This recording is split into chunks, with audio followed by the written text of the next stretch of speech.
It's boom time for Kurdistan's oil industry. 5 years ago, the oil map of this semi-autonomous region of northern Iraq was blank.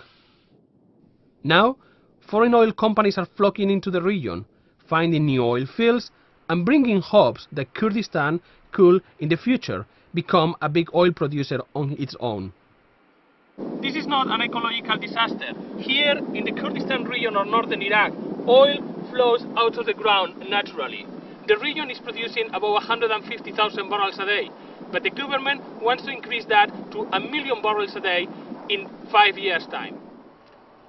Over the course of a week, I traveled across the Kurdistan region of Iraq to check whether the hopes of the government and many oil executives are for real.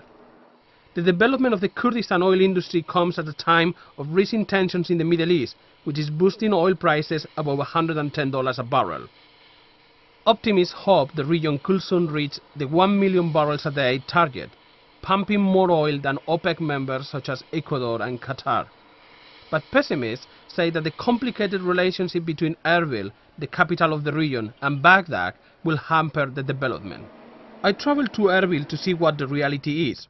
Erbil is experiencing its own boom. Critics complain that Erbil has yet to build a decent hospital, but it already has a luxury hotel, and 3 more are planned to cater for oil executives traveling to Kurdistan. The relationship between Erbil, the capital of the Kurdistan regional government, and the federal government in Baghdad is key for the future of the oil in the region. Erbil and Baghdad must agree on the long-awaited Iraqi petroleum law, which has been delayed since 2007. Without it, production is limited this year to 170,000 barrels a day. Government officials in Kurdistan are betting that a deal will be done this year. Iraq needs a federal oil and gas law to enable the real launching of the oil sector. And as I said in my speech, 8 years on, export levels are still far too low from what Iraq needs.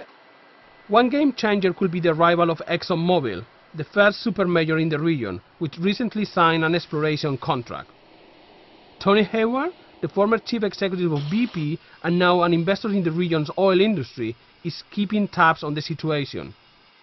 I think if you look at the trend of what's happened in Kurdistan over the last 2 or 3 years, it's clear that things are moving on here, and they will continue to move on whether there is or whether there is not a hydrocarbon law in place. But rather than speed up the process of Iraq's agreement with the Kurds, some fear that the arrival of the supermajors could damage relationships and delay the petroleum law. Outside Erbil, oil companies are still pouring millions of dollars into new projects.